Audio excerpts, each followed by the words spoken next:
अगर आप पहले अटेम्प्ट में सिलेक्शन लेना चाहते हो, रोजाना आधा घंटा देना स्टार्ट कर दो इस बात पे। कोई एक टॉपिक उठा लो, टॉपिक के नाम में आप ऐसे पेपर देके निपटो, तुरंत कसम खा लो एक टॉपिक रोजाना तैयार करूंगा भाई। और जिसको इतनी नॉलेज उस समय तक होगी 10th 11th तक, क्या वो बच्चा रुकेगा किसी से? वो नहीं रुकेगा भाई। जिसको नॉलेज है वो बोलेगा, और जो बोलेगा वो कॉन्फिडेंट होगा, और जो कॉन्फिडेंट होगा वो सिलेक्शन लेगा। आज आपको ऐसी ऐसी सच्चाइयों से रूबरू कराऊंगा, क्योंकि मैं शायद इस टॉपिक पर आज बहुत ज्यादा भी बोल सकता हूं, क्योंकि इसका कारण है मैं एनडीए का स्टूडेंट भी रहा हूं। ठीक है, तो चलिए आज का टॉपिक है हमारा एनडीए। बिकॉज मैं एनडीए का स्टूडेंट रह चुका हूं और मैंने 3 बार एनडीए क्वालिफाई किया है। ठीक है, तो इसके बारे में मैं आपको बेसिकली बताऊंगा होता क्या है। एनडीए के एग्जाम में आपको पता है 2 चीजें आती है, एक आता है मैथ्स, एक आता है जीएटी। अगर तुम मेरे से पूछोगे एज अ स्टूडेंट, मैं टीचर बन के नहीं बताऊंगा, क्योंकि आपको टीचर बन के जब भी कोई आंसर देता है तो वो आपसे रिलेट नहीं हो पाता है। तो ये समझिए आपके सामने एक एनडीए का स्टूडेंट बैठा है और मैं अब पीछे जा रहा हूं अपनी जर्नी पे, जब मैंने एनडीए का एग्जाम निकाला। तो मैं आपको बताऊंगा कि तुम्हारी जगह अगर मैं हूं तो मैं क्या करता जो मैंने किया था। ठीक है, क्योंकि टीचर, अगर मैं इंग्लिश का टीचर हूं तो मैं आपको पता क्या बोलूंगा, अरे यार इंग्लिश इतनी आसान है तुमसे। इंग्लिश एज अ टीचर, क्योंकि मेरे को हजारों वोकैब याद है तो मेरे लिए आसान है, लेकिन स्टूडेंट के रूप में जाकर देखो दर्द कितना होता है। समझ रहे ना बात को? एज ए टीचर, मैथ का टीचर कह देगा अरे तुमसे ये मैथ्स का क्वेश्चन नहीं हुआ, अबे ये तो देखो मैथ्स का जो बच्चा है उससे मैथ आती भी है, नहीं आती है, नहीं समझ रहे बात। ज्योग्राफी का टीचर कह देगा अरे तुमसे ज्योग्राफी लर्न नहीं होती, अरे भाई उसको मैथ भी पढ़नी है, इंग्लिश भी पढ़नी है, उसको कमबख्त सब कुछ पढ़ना पड़ता है। समझ रहे हो? तो मैं एज अ स्टूडेंट बताऊंगा आपको। देखिए, जो बच्चा ये सोच के चलता है कि एनडीए का पेपर इस तरीके से निकाला जाएगा कि आपका हर सब्जेक्ट परफेक्ट हो जाए, तो आप जीवन में एनडीए नहीं निकाल सकते। सबसे पहली बात नोट करते रहना, पॉइंट नंबर 1। मैंने स्टार्टिंग में जब फर्स्ट एनडीए निकाला था तो मैं आपको बताऊं, मैं इसकी कसम खा के कह रहा हूं, इससे बड़ा मेरे लिए कुछ भी नहीं है, क्योंकि यही है सब कुछ। इसी ने मुझे जीवन में जो भी दिया वो दिया आज तक। ठीक है, नॉलेज, किताब, विद्या, जो भी कहते हैं, इससे बढ़ के कुछ हो नहीं सकता। तो अब जो भी मैं बोलूंगा वो आपको इसके प्रिपरेशन के बारे में सत्य बोलूंगा, झूठ यहाँ का बोलने का कोई मतलब नहीं बनता। तो आप विश्वास कर सकते हो कि जो भी मैं बताऊंगा। मैं अगर आपको कहूं कि मैं 12th क्लास से पहले 10th क्लास तक एक अच्छा स्टूडेंट था, लेकिन 11th और 12th में मेरा थोड़ा पढ़ाई का काम डगमगा गया था, क्योंकि मैं स्पोर्ट्स में चला गया था। तो इस चक्कर में मेरा बाकी तो डगमगाया नहीं, लेकिन सबसे ज्यादा जो डगमगाया वो मैथ्स। क्यों? क्योंकि मैथ्स की दिक्कत ये होती थी कि मैथ्स को कमबख्त करना पड़ता है सॉल्व। रटने का काम तो 4 घंटे बैठ के रट ले कोई भी। इंग्लिश रट ली, सोशल स्टडीज होती है 12th में, जो भी XYZ जो भी टॉपिक, हिंदी, बाकी सब रटने का था। रटने का काम बहुत जल्दी हो जाता था, लेकिन पढ़ने के लिए, सीखने के लिए तो आपको क्लास में बैठना पड़ेगा, और मैं क्लास में कम बैठता था। बाकी मैं तो इंग्लिश में किसी कॉपी लेके काम नोट कर लिया, लर्न कर लिया, लेकिन मैथ्स तो तब क्लास में बैठोगे, प्रैक्टिस करोगे तभी आएगा। अब हम बैठे रहते थे ग्राउंड में, रेस लगाते रहते थे, घूमते रहते थे, तो इसलिए मेरा 11th कमजोर पड़ा। और अगर कोई 11th में है तो बच्चों 11th के मैथ पे ध्यान दो, तभी 12th का मैथ अच्छा होगा। कई बच्चे सोचते हैं 11th निकाल दो, 12th सर में दर्द कर देगा। तो मेरा मैथ समझ गया होगा कि कितना कमजोर था। मार्क्स इतने थे कि बेइज्जती होगी नहीं, और बताऊंगा मैं तुम्हें नहीं, क्योंकि कम बहुत नहीं थे और बहुत ज्यादा भी नहीं थे। तो समझ लो 50 से कुछ ऊपर थे और 80-85 से कुछ नीचे थे, तो मतलब यही कहीं थे। ठीक है, समझ जाइएगा, ज्यादा इंटरेस्ट नहीं लेते।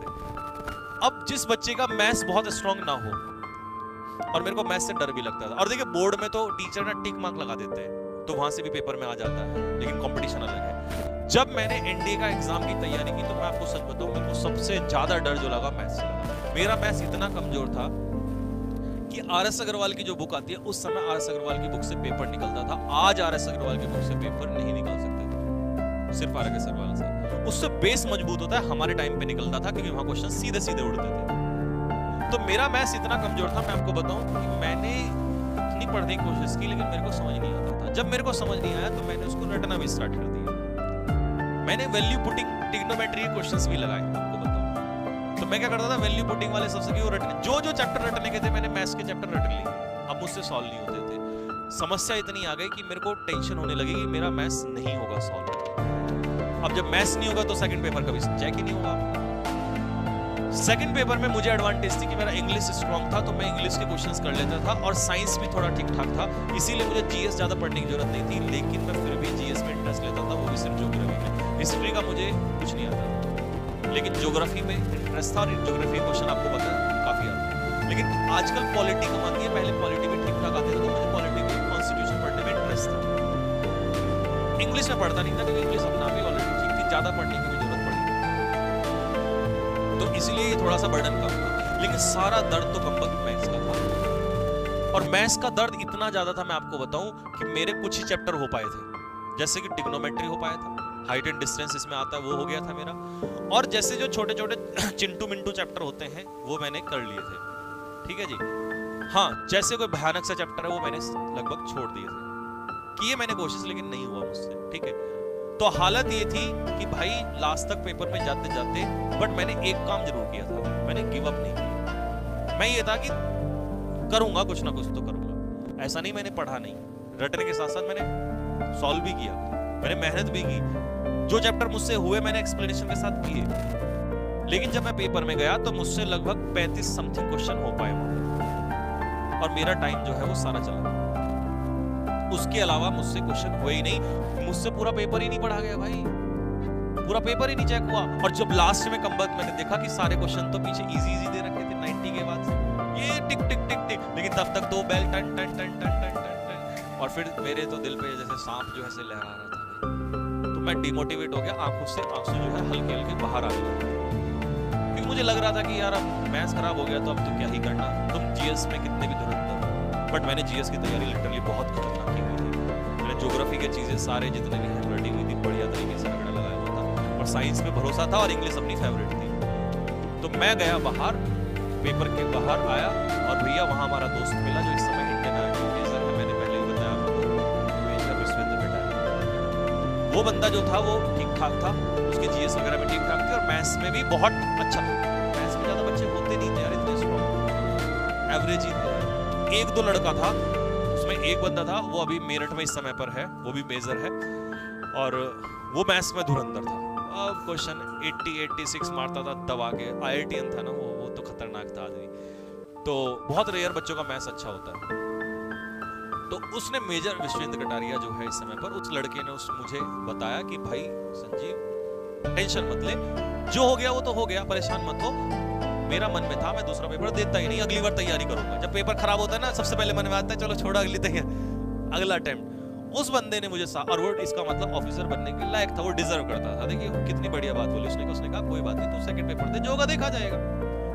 तो मेरे को वो राजमा चावल खिला के लाया, मेरा खाने का भी मन नहीं था, अपनी तरफ से पैसे दिए उसने, मेरे को बड़ी खुशी हुई, है ना, दोस्त खिलाए तो बड़ा मजा आता है। लेकिन मन में खाना खा रहा हूँ, लेकिन मन में वही चिंता जा रही है, सब याद आ रहा है यार, इतनी मेहनत की, रात रात भर पढ़ा, इतना टाइम लगाया, बहुत मेहनत की थी, मैं लिटरली बताऊं आपको, बहुत मेहनत की थी, ठीक है। तो उसने बोला कि भाई पेपर दे, मैं गया पेपर देने। जीएस के पेपर में पूरा गुस्सा था मेरे अंदर। सबसे पहले इंग्लिश पकड़ी, पूरा उधेड़ के रख दिया, उसके बाद साइंस में मैंने फिजिक्स में किया, और केमिस्ट्री में कुछ क्वेश्चन किए। बायो थोड़ी कमजोर थी तो बायो में ज्यादा क्वेश्चन हुए नहीं, 2-4 जो पता लगा ऊपर से। इस बार मैं ट्रिक समझ गया था यूपीएससी की, ऊपर से ना फटाफट ढूंढ लो, पूरा पेपर पढ़ना है भाई साहब। हमारी गलती क्या रहती है, हम स्टार्टिंग से जहां अटक जाते हैं वहीं अटक जाते हैं। मैंने कहा पूरे 150 क्वेश्चन तक घूम के आऊंगा, जहां अटक रहा हूं छोड़ दो, फट नहीं आ रहा, कोई नहीं यार, टिक ऐसे चलता गया। फिर मेरे पास आ गया ज्योग्राफी, वहां से मैंने क्वेश्चन निकाले। हिस्ट्री के क्वेश्चन मैंने जो कभी 10th 11th ऐसे सुने थे पीछे, कभी 9th 10th तक, उनमें से 2-4 क्वेश्चन फंसे, तुरंत टिक लगा दिया। आसान भी 2-4 क्वेश्चन आते। पॉलिटी का जो 1-2 आसान लगा, तो मैंने क्या किया, ऊपर से 2-2 4-4 चुन लिए चारों तरफ से, और जो अपना स्ट्रॉन्ग पार्ट था वहां से अच्छे कर दिए। तो भाई मेरे कम से कम ये मान लो 75 प्लस जाके क्वेश्चंस मेरे सही थे, तो मैंने आके चेक किए थे, बिल्कुल सही थे एकदम करेक्ट। अब मेरे को ये था कि इधर काफी सारे क्वेश्चंस हैं और इधर लुटिया हमारी डूब चुकी है, तो मैंने राम भरोसे छोड़ दिया, जो होगा देखा। और धड़कने ना बहुत तेज, जब तक रिजल्ट नहीं आया बहुत तेज। अब रिजल्ट का समय आता है, तो मैं आपको इसीलिए शॉर्ट में बता रहा हूँ, फटाफट रिजल्ट का समय आया, और भैया जितने भी मेरे ग्रुप में आसपास लड़कों ने दिया था, उसमें से शायद 3-4 का ही हुआ था, और काफी सारे मैं आपको बताऊं बहुत बढ़िया 90% 95% वाले भी बच्चे थे, उनका भी सिलेक्शन नहीं। अब मेहनत मान लो, कुछ भी मान लो, या जो भी XYZ कह सकते हैं, हमारा सिलेक्शन हो गया। और मेरा सिलेक्शन हुआ। जीवन में मुझे ऐसा लगता है अगर वो मेरा सिलेक्शन उस समय पर ना होता तो शायद पता नहीं क्या होता। ये हो सकता था मैं डिमोटिवेट हो जाता, मैं आगे सोचता कि मेरे अंदर कुछ है ही नहीं, काबिलियत नहीं है। लेकिन उस एक एग्जाम ने मुझे ये बता दिया कि भाई तेरे अंदर कुछ ना कुछ तो जरूर है, देख क्योंकि हजारों बच्चे तैयारी करते हैं और उनका नहीं हुआ और उनमें से 2-4 का हुआ और तेरा हो गया, इसका मतलब तेरे अंदर कोई ना कोई बात तो है। और परसेंटेज मैटर नहीं करती, देखिए लाइफ का एक्सपीरियंस आपको सिखाता है। मैंने उस दिन ये भी सीख लिया था कि परसेंटेज मैटर नहीं करती है किसी भी एग्जाम को निकालने के लिए, क्योंकि 90% वाले जो है 98% वाले जो है पेपर नहीं निकाल पाए और मेरे जिसके परसेंटेज कम थे मैं निकाल लिया। इसका मतलब बहुत कुछ मुझे अब मैं नहीं सुनूंगा किसी की, अब मैं करूंगा। मैंने उस समय अपने मन से डिसाइड किया ना मुझे खुद करना, और कॉन्फिडेंस एक मन में आ चुका था कि भाई अब मैंने पेपर निकाल लिया है तो इसका मतलब अपने अंदर कोई ना कोई तो बात है। वो पहले एग्जाम ने मुझे कॉन्फिडेंस दे दिया। इसीलिए मैं आपको कहता हूं कि आप अगर मेहनत कर रहे हो तो आपके अंदर कोई ना कोई बात तो है। आप उन लाखों स्टूडेंट से बेहतर हो जो कुछ भी नहीं कर रहे हैं इस जीवन में। फिर मैंने उस दिन ये डिसाइड कर लिया था कि अब मेरा एनडीए में सिलेक्शन हो या ना हो, बट मैं लड़ूंगा, क्योंकि अगर मैंने ये एग्जाम निकाला तो मैं जीवन में कुछ ना कुछ तो करूंगा और मैं आगे भी एग्जाम निकाल सकूंगा। तो मैं आपसे यही कहता हूं कि जब आप किसी एग्जाम की तैयारी करते हो तो आपका वो एग्जाम निकले या नहीं निकले उसको भूल जाओ, अपना कर्म करते रहो, क्योंकि कहीं ना कहीं आपको रिजल्ट जरूर मिलेगा, या तो वो निकलेगा या उससे बेहतर कुछ और आपको मिलेगा। क्योंकि एक सवाल ये भी तो होता है आपका खुद से कि यार मेहनत तो कर रहा हूं, कहीं मिलेगा कुछ नहीं मिलेगा। और यही क्वेश्चन जो है आगे चल के मैंने पढ़ा डॉक्टर एपीजे अब्दुल कलाम के बारे में। वो एसएसबी देने आपको अगर पता हो, उनकी हिस्ट्री पता हो आपको, तो देहरादून आए थे। वो देहरादून से ही रिजेक्ट हुए थे। देहरादून से वो रिजेक्ट हुए और उन्होंने सुसाइड करने का सोच लिया था। अगर आपने ये पढ़ा हो तो कभी पढ़ लेना उनके बारे में। उन्होंने सुसाइड करने का सोच लिया था क्योंकि पैसा उनके पास वापस जाने तक का भी पैसा नहीं था भाई। और अपने जो भी घर फैमिली में गहने थे उनको रखवा के गिरवी, और वो तब यहाँ पहुंचे और एसएसबी नहीं दे पाए। उनको लगा कि मैं अब अपने परिवार की कैसे सेवा कर पाऊंगा, मैं तो कुछ कर ही नहीं पाऊंगा, और वो बंदा सुसाइड करने पहुंच गया। तो कोई ब्राह्मण था, उसने उसको समझाया कि नहीं बेटे, कुछ ना कुछ तेरे लिए बढ़िया इंतजार कर रहा है, और उसने अपनी तरफ से उसको पैसे जो भी कुछ दिया होगा और वो वापस गया, और उसके बाद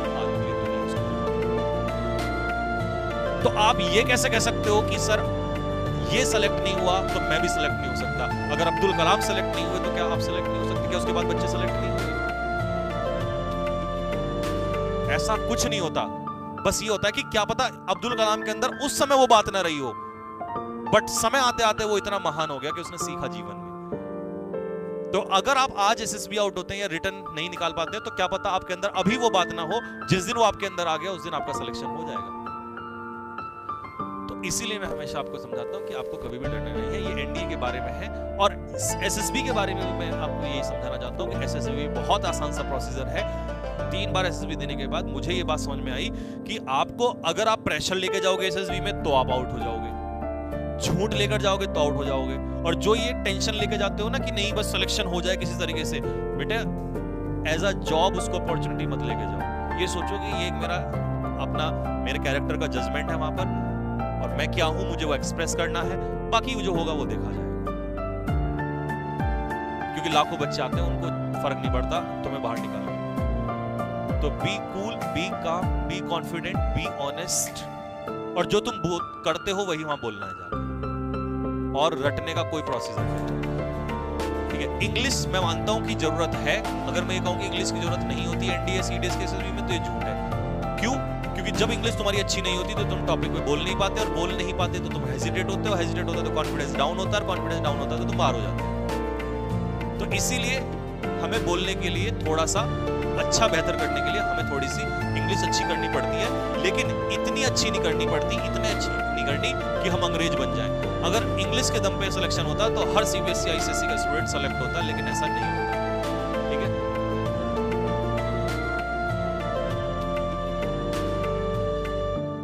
तो इंग्लिश वाला भूत अपने दिमाग से निकाल दो। लेकिन हाँ, न्यूज़पेपर पढ़ना बहुत जरूरी है। अगर तुम्हारा रिटर्न निकल जाए तो न्यूज़पेपर को ऐसे यूं रखा करो साथ में, एक यूं बस। मतलब सो भी रहे हो ना तो साथ में न्यूज़पेपर, जैसे ही रिटर्न निकलने के नजदीक आ जाए आपको लगे निकल जाएगा, क्योंकि न्यूज़पेपर से बढ़िया तुम्हें नॉलेज कोई नहीं दे सकता, और वही तुम्हारी इंग्लिश में इंप्रूव करेगा। मैं खाना खाता हूं, तुम गाना गाती हो, ये वाली इंग्लिश नहीं सीखनी है, आपको सीखना है टॉपिक। आज एयरफोर्स का वो चल रहा है फेज 2, वहां जीडी के टॉपिक्स आ रहे हैं। उस जीडी के टॉपिक में आया है ऑनलाइन शॉपिंग। तो ऑनलाइन शॉपिंग के बारे में अगर आपको बोलोगे तो आपको नॉलेज होनी चाहिए कि भैया ऑनलाइन शॉपिंग में क्या फायदे हैं, क्या नुकसान है। हमें नॉलेज होती नहीं है और इंग्लिश को बोलने चले हैं। नॉलेज भी तो होना बहुत जरूरी है। जस्टिस इन इंडिया ये टॉपिक आया आज का, अब जस्टिस इंडिया के बारे में आपको पता नहीं होना चाहिए कि इंडिया में जस्टिस की समस्या क्या है। यहाँ तो इंडिया में जस्टिस मिलता ही नहीं है, और मिलता भी है तो 20 साल बाद मिलता है। रेप आज कर दिया और 20 साल बाद सजा मिल रही है, क्या फर्क है इसका? किसी के साथ प्रॉब्लम आज हुई है, 20 साल बाद तुम सजा दे रहे हो, तो इसका क्या मतलब बनता है? इसीलिए कहावत है, जस्टिस डिलेड जस्टिस डिनाइड। अगर जस्टिस में देरी हो जाए तो जस्टिस ना के बराबर है, तुरंत एकदम से उसको एक्शन लो। इंडिया में ये, अब मुझे नॉलेज है तो मैं बोल पा रहा हूं, अगर नॉलेज नहीं है तो कैसे बोल पाएगा? इसीलिए प्राइमरी क्या है? नॉलेज, और सेकेंडरी क्या है? English. Knowledge is important, secondary है आपका इंग्लिश। जिस दिन नॉलेज आ जाएगी, इंग्लिश अपने आप आ जाएगी। क्योंकि तुम पढ़ोगे कहां से? गूगल से पढ़ोगे। कहां से पढ़ोगे? अखबार से पढ़ोगे। तो वो इंग्लिश में ही तो पढ़ोगे, बस उसी को इंग्लिश में पढ़ोगे, इंग्लिश में बोल दोगे। हम क्या करते हैं? नहीं, हमें तो पहले इंग्लिश सीखनी है भाई, और जो इंग्लिश सीखनी है उसका हमें लेना देना नहीं है। तो इसीलिए हमें भ्रम में फैलाया जाता है, और जो सेंटेंस हमें सिखाए जाते हैं, हाउ डू यू डू, और ये सब, वहां पर हाउ डू यू डू का कुछ नहीं होना। जितने भी एसएसबी के एस्पिरेंट्स अगर मुझे देख रहे हैं, वो इस समय सोच रहे होंगे कि हाँ सर सही बात खोल रहे हो, सारे राज खोल रहा हूं भाई। देखिए, टीचर तो वो इंग्लिश की, स्पोकन इंग्लिश का बैच उसे बेचना है, इसलिए वो चाहता है कि वो आपको ये वाली चीजें सिखाए। लेकिन अगर मैं कहता हूं आपसे, कोई टीचर आपको ऐसा बैच पढ़ा दे, मैं आज खुलेआम इस मंच से कह रहा हूं कि जो आपको ऐसा बैच सिखा दे, ऐसा बैच पढ़ा दे स्पोकन का, जिसमें आपको टॉपिक्स सिखाए, आपको टॉपिक्स पढ़ाए, उस बैच को तुरंत भाग के खरीद लेना, ये मेरी तरफ से सलाह है। लेकिन उसके टॉपिक्स, मैं फिर कह रहा हूं, इंग्लिश नहीं, टॉपिक्स, इंग्लिश के टॉपिक्स। अगर वो आपको टॉपिक्स कराता है, India China relation, India US relation, surrogacy, या इस तरीके के जो भी topic, women empowerment, poverty in India, population explosion, ये अगर आपको कोई पढ़ा दे, तो भाई उस टीचर से बढ़िया टीचर मैं नहीं मानता।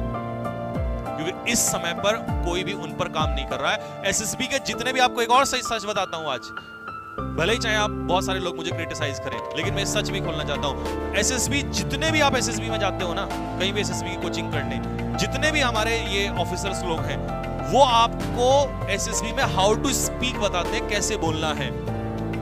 लेकिन खड़े होके ये नहीं बताएंगे ये वाली लाइन बेटा बोल, ये पढ़, ये लिख, ये नहीं बताएंगे, क्योंकि इतना मेहनत नहीं करते वो लोग। सिर्फ आपको आप में कमियां जो है उनको ही तो सुधारते हैं। वो ऐसे मान लो कि जैसे आप हमारे पास आए और हमने पूछा, नहीं तेरा एरर गलत है, ये सही है, ये गलत है, सही है। बट क्या हम एरर ऐसे सही करते हैं? हम क्या करते हैं? पहले आपको सिखाते हैं बेटा कि ये ग्रामर का बेस है, ये कॉन्सेप्ट है। लेकिन किसी भी ऑफिसर के पास इतना टाइम ही नहीं है। वो एक महीने, कितने दिन की कोचिंग होती है एसएसबी की? 15, 20, एक महीना, इससे ज्यादा नहीं होती।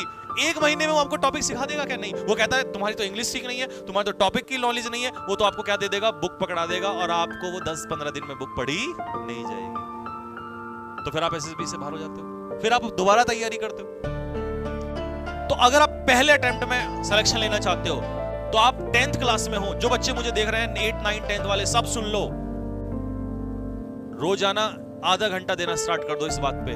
कोई एक टॉपिक उठा लो, टॉपिक के नाम मैं आपको बता दूंगा जो आपके, और मैं आपको विद बोर्ड के नाम से बताऊंगा कि इस बोर्ड में इस डेट में आया था। जो ज्यादा कॉमन टॉपिक है, विमेन टॉपिक, एम्पावरमेंट, सब जगह आता है। या तो कभी डाउरी सिस्टम से आएगा, या कभी रेप क्राइम से आएगा, कुछ भी विमेन से रिलेटेड आता ही आता है। इंडिया में से रिलेटेड भी बहुत ज्यादा टॉपिक आते हैं। Population explosion, poverty in India, unemployment in India, privatisation in India, ज्यादा समस्या इंडिया की तो आएंगी। नेक्सलिज्म का टॉपिक आता है, टेररिज्म का टॉपिक आता है। पढ़ो टेररिज्म के बारे में, व्हाट इज टेररिज्म, क्यों क्यों क्यों ये बड़ी समस्या है? क्या ये केवल इंडिया में है या पूरे कंट्री, पूरे वर्ल्ड में है? सब जगह पर है। कैसे इससे लड़ सकते हैं? और जिस दिन आप इन चीजों में लगोगे ना, आपको रील्स में भी मजा नहीं आएगा, क्योंकि जो बंदा इस चीज को पढ़ने लग जाता है ना, उसका लेवल यहां हो जाता है। और जिसकी सोच बड़ी है वो अपने आप नहीं, सोच अच्छी होनी चाहिए। तो अगर आपके पास अभी एनडी का पेपर का प्रेशर है, तो मैं ये नहीं कह रहा हाथ से ही लग जाओ, लेकिन जैसे पेपर देकर निपटो, तुरंत कसम खा लो, एक टॉपिक रोजाना तैयार करो। कुछ नहीं करूंगा मैं, ना मैं इधर जाऊंगा कहीं नहीं जाऊंगा, ये नहीं कि हाँ पेपर हो गया 20 दिन बाद देखूंगा। तुम्हारा रिटर्न निकले ना निकले, अगर तुम्हें एनडीए सीडीएस में जाना है, उसके तुरंत बाद एकदम से लग जाओ, रोजाना एक टॉपिक तैयार करो। अगर तुम्हारा एक महीने में नॉलेज के साथ साथ इंग्लिश इंप्रूव ना हो जाए, मेरा नाम बदल देना। ये टॉपिक्स लर्न करना स्टार्ट कर दे, उसका नॉलेज का भंडारा होगा नहीं होगा। और जिसको इतनी नॉलेज उस समय तक होगी 10th 11th तक, क्या वो बच्चा रुकेगा किसी से? वो नहीं रुकेगा भाई। जिसको नॉलेज है वो बोलेगा, और जो बोलेगा वो कॉन्फिडेंट होगा, और जो कॉन्फिडेंट होगा वो सिलेक्शन लेगा। मैंने जो बात बताई, अब बताओ तुम्हें कैसी लगी, कमेंट बॉक्स में लिख के बताओ फटाफट। तो ये है एक्चुअल में सच्चाई।